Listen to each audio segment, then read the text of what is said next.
this just in. I just got this huge book in the mail.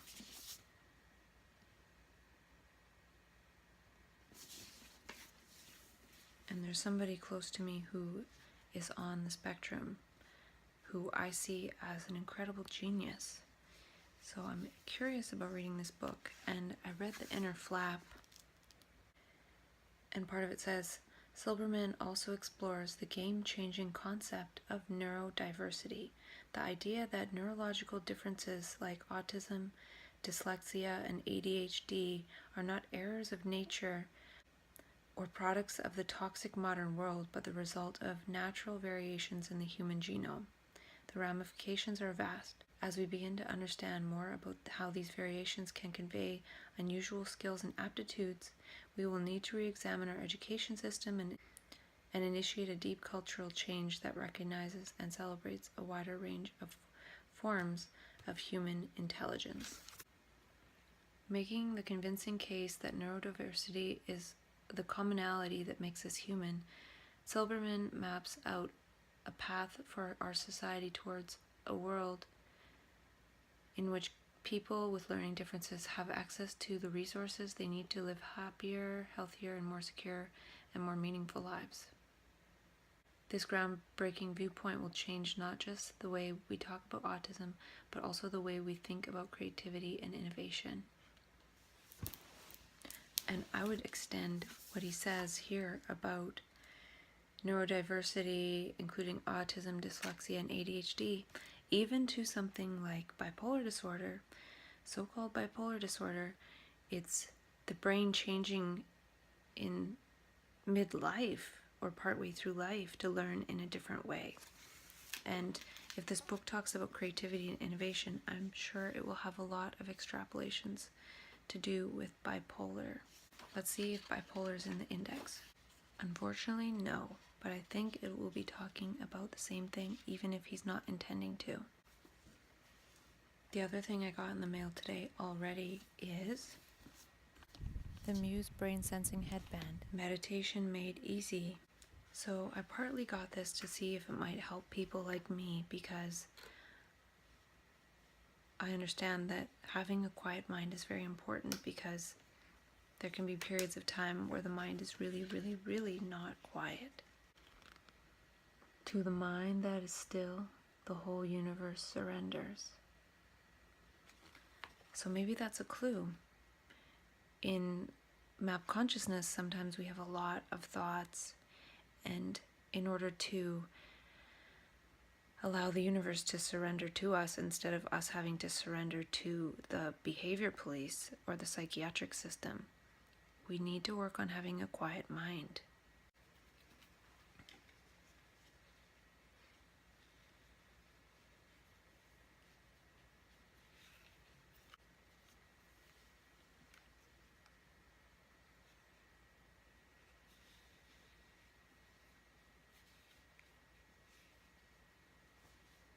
This is what it looks like. I'm going to download the app and see what happens. This is really exciting. I'm going to predict that I get into meditation really quickly.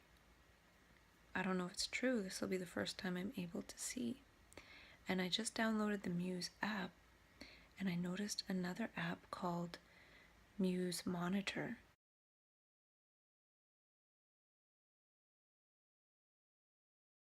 Which actually gives the raw brainwave data. I thought I would have to hook this thing up to my computer to get that stuff going, but somebody created an app for that. It's $21, but I'm curious. I want to know what my brain is doing when I'm having insights. I want to know if there's more gamma waves. I want to know if there's less beta waves. I want to know. This is going to bring the experiment to the next level. And today, I woke up feeling like I didn't even want to get out of bed. But not super, like I didn't. I knew I was going to. But I just felt kind of blah. And then I went out for lunch with a friend, and then I went for a mini rollerblade. at this one park, and then I went to another park and walked there for like 2 hours, and I love that park. It's so beautiful. And on the way back home, I was just driving and singing along to Boney M, one of those bands my parents passed along to me, fortunately. So the day felt really long and rich and meaningful. So it's interesting how it can change flavor. It felt like an omnipolar day. This morning I'm going to try my Muse headband for the first time, and it came with some cute little hair ties to tie my hair out of the way to wear the headband.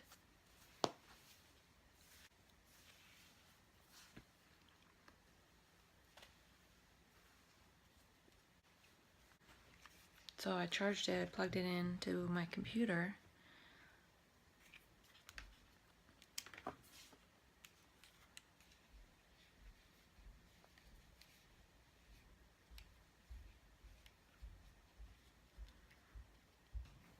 That looks about right.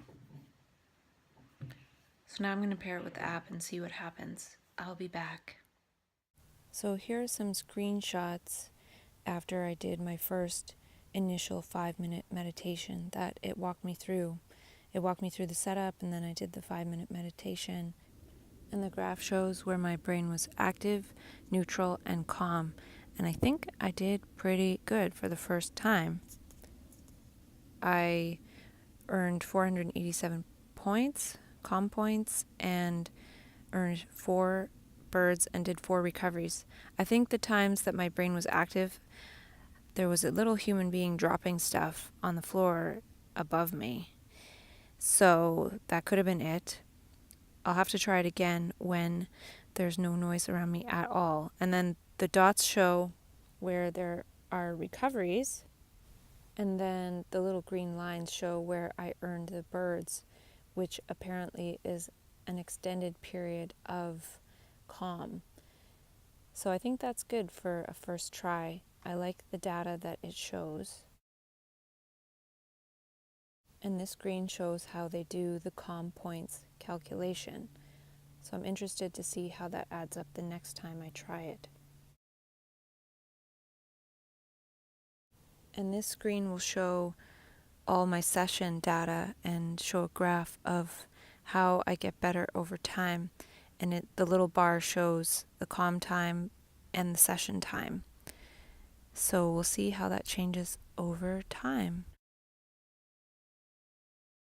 And this shows how I can tie it into the Apple Health app. And I turned on the Mindfulness Minute and the other thing. And here is where I can access my mindfulness data as well as my activity data. And there it is, my first mindfulness data. Looks just like the step counter in a way. And on to the Muse Monitor app now. This app was $21, but I think it's really cool. It was definitely worth it. And I don't know what all this information is talking about, so I will talk more about it as I learn what it's talking about. But here are just some screenshots of the different graphical representations that it gives of the brainwave data. In the first one, it gives delta, theta, alpha, beta, and gamma in decibels, and I don't understand that at all. And then this next one shows the brainwave frequencies in hertz, represented by this sort of picture, which is interesting. And then there's another one that shows different waves in microvolts, and that is labeled by electrode. There are 4 different electrodes on the headband on the front.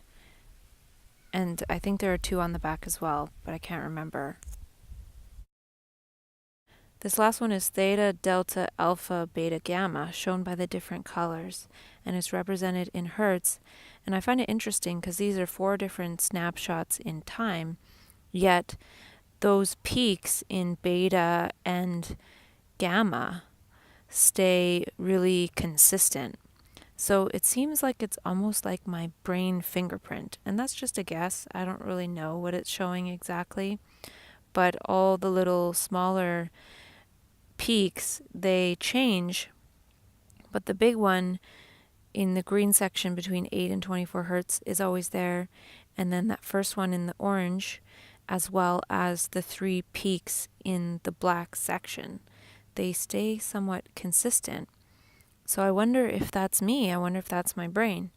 And I'll have to try that again on a different session and then also compare it to other people to see, and then also learning the language of what this is actually trying to tell me to see if it's right with my limited knowledge and intuition.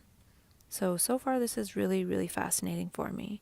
It's my brain getting to see what my brain is doing. And I think I started talking about these in my next video, so I might talk a little bit more and insert the pictures again based on editing. So yeah, loving this thing so far. Can't wait to try it on someone else to see if maybe this is my brain fingerprint. And it also looks like there are a number of gamma peaks.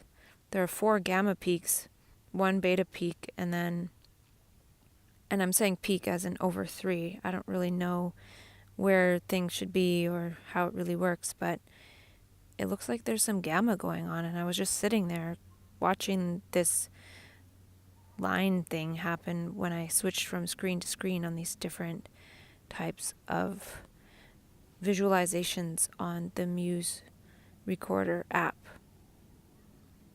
or Muse Monitor app.